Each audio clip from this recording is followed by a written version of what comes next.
Brasil do século XVII ainda é um Brasil pouco explorado. E era um Brasil atrasado, um Brasil mais indígena. No caso de São Paulo, por exemplo. O que era São Paulo? São Paulo era uma terra de gente rústica, os famosos bandeirantes, que viviam de avançar pelo sertão, apresar os índios, conquistar território para a coroa portuguesa. Os bandeirantes desempenharam um papel muito importante nesses avanços no interior do Brasil.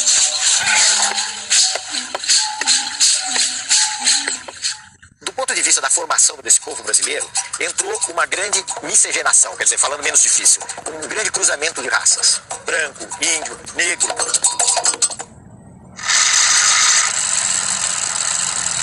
Em meados do século XVIII, mais ou menos, finalmente os portugueses quebraram uma frustração muito grande que eles tinham com os espanhóis.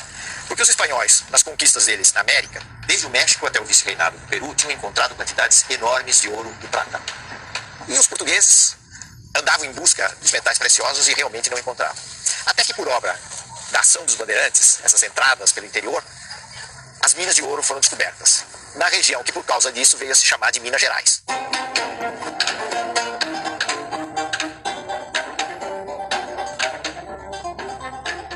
Do ponto de vista da sociedade, nós temos a primeira experiência de grande imigração branca para o Brasil.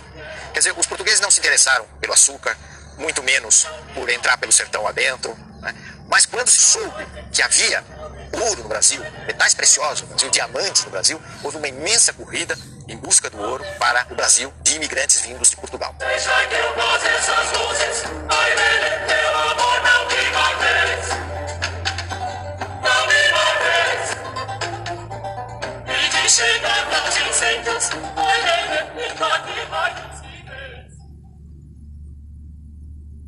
Nos últimos anos do século XVIII começaram a surgir uma série de movimentos contra a dominação portuguesa. Dizer que eram movimentos de independência talvez seja um pouco exagerado. Desses movimentos, apesar de haver outros muito mais populares do que a Inconfidência Mineira, a Inconfidência foi a mais importante, foi a que teve a maior repercussão. Basta ver a atitude que a coroa teve. A coroa montou um grande processo, condenou várias pessoas à morte e, no fim, acabou fazendo uma encenação espetacular, o enforcamento de Tiradentes.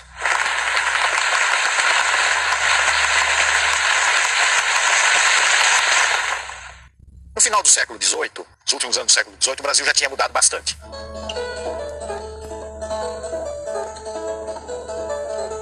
A gente já pode dizer que os portugueses não se arrastavam pela costa como caranguejo. Já tinham avançado para colonizar o país. Não era ainda o Brasil de hoje, mas era alguma coisa que, na sua fisionomia de território, se aproximava do Brasil de hoje.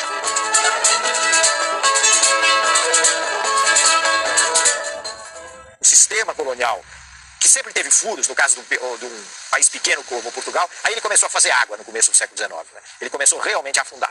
Esse sistema começou a ser quebrado na medida em que a Inglaterra foi cada vez mais se tornando uma potência dominante no mundo. Os ingleses começaram a se desinteressar do tráfico de escravos, não é porque eles tinham razões humanitárias, de repente, para acabar com o tráfico de escravos, mas porque a mão de obra livre começou a se tornar mais interessante, livre entre aspas, porque as pessoas eram bastante exploradas, mas de qualquer forma já não tinham mais a condição de escravos. Então, nesse sentido, o sistema colonial que trazia embutido com ele o controle, o monopólio de um comércio de escravos, também começou a fazer água, começou a quebrar. E começaram a entrar as ideias de liberdade de comércio, de liberdade de expressão, de abertura de todos os portos, de todos os polos do mundo. Tudo isso veio junto com o movimento de, pelo menos, autonomia das antigas colônias. Portugal estava acossado pelos franceses, por Napoleão, sob a ameaça de invasão do território.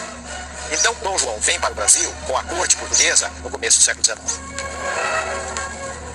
Essa vinda da família real mudou muito o quadro do Brasil. Há quem diga de uma forma muito sucinta, muito resumida, eu acho que uma frase muito feliz, que a metrópole virou colônia e a colônia virou metrópole. Houve uma transformação no plano da arquitetura, da habitação, no plano dos costumes, enfim, uma série de coisas na vinda de pintores que vieram embelezar a corte. No plano das relações internacionais, um dos fatos mais importantes da vida de Dom João VI é o reconhecimento, com todas as letras, da liberalização do comércio internacional. Quer dizer, o Brasil tinha os seus portos abertos às nações amigas, e a gente deve pôr isso entre aspas, porque as nações amigas, nesse caso, era uma expressão que significava basicamente a Inglaterra. Quer dizer, a partir daí a Inglaterra pôde ter um acesso direto aos portos brasileiros, ao comércio com o Brasil, coisa que já existia, mas de uma forma indireta. João VI foi uma figura muito ridicularizada na história brasileira, até recentemente em novelas, etc. Como um rei que comia não sei quantos frangos, que era meio tonto, etc. Ele tinha essas características, mas ele não era nem tão tonto assim, nem tão bobo assim, porque realmente ele conseguiu realizar essa passagem de Portugal para o Brasil e ter uma presença efetiva aqui no país, no que viria a ser um país independente. Inclusive, ele resistiu muito a voltar para Portugal, acabou voltando em determinadas circunstâncias e deixando como regente o seu filho, como todo mundo sabe, que foi o nosso Dom Pedro I, Dom Pedro IV, lá em Portugal. Esse fato da presença de Dom Pedro, e também as pressões das elites do Rio de Janeiro, sobretudo, acabaram levando a uma situação de progressivo atrito com as cortes portuguesas, situação que acabou concluindo com o famoso ato, que é muito discutido, muito comentado, foi objeto de quadros históricos, que foi a independência do Brasil, aqui em São Paulo, na colina do Ipiranga.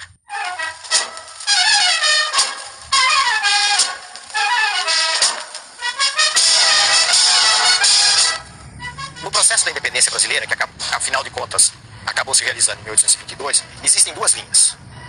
Uma linha é uma linha mais revolucionária, mais de transformação.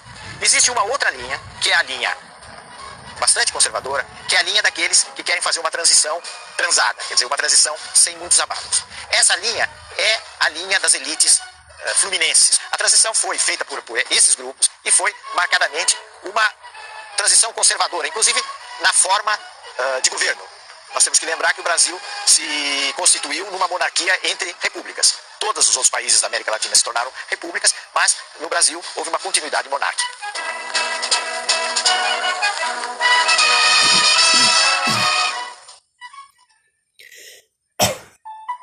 No próximo programa, o Império Brasileiro torna-se definitivo. O longo reinado de Dom Pedro II, o sucesso do café, o começo da indústria e, ainda assim, a demora em pôr fim à escravidão.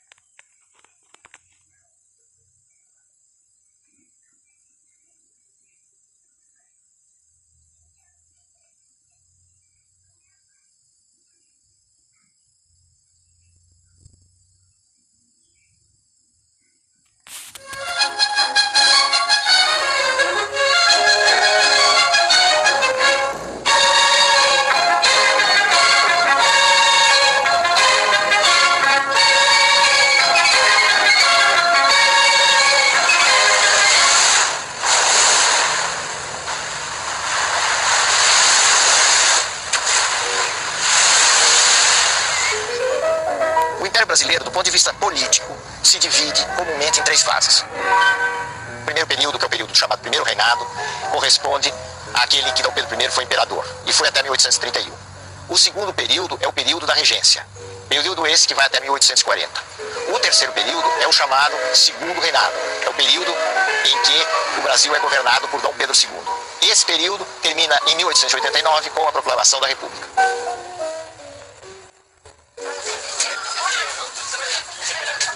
A gente poderia dizer assim, numa linguagem direta, que a independência não saiu de graça. O novo país foi obrigado a pagar uma indenização para Portugal, destinada não a gerar riquezas no Brasil, mas a compensar Portugal pela perda da sua colônia. E como não havia recursos, vamos dizer assim, brasileiros para atender a negociação, foi feita uma primeira dívida externa do Brasil independente com a Inglaterra. Será que o Brasil não trocou simplesmente de dono? Antes era Portugal e aí, depois, em 1822, não passou a ser a Inglaterra quem dominou o Brasil? Mas isso não quer dizer que com a independência houve só uma troca de dono. Por que isso? Porque a independência, principalmente, obrigou à constituição de uma nação brasileira, de um Estado brasileiro, que tivesse seus órgãos de representação, suas instituições, seus poderes, suas relações com o mundo externo. Mas nós não devemos imaginar que, no caso da independência, tudo tenham sido flores. Houve luta, principalmente na Bahia, mas, de um modo geral, a independência foi um processo mais pacífico do que toda a turbulência nos outros países da América Latina que marcou a emancipação. Por que é que o Brasil se manteve unido? Por que esse bloco geográfico se manteve unido? quando isso não aconteceu nas antigas colônias espanholas da América do Sul.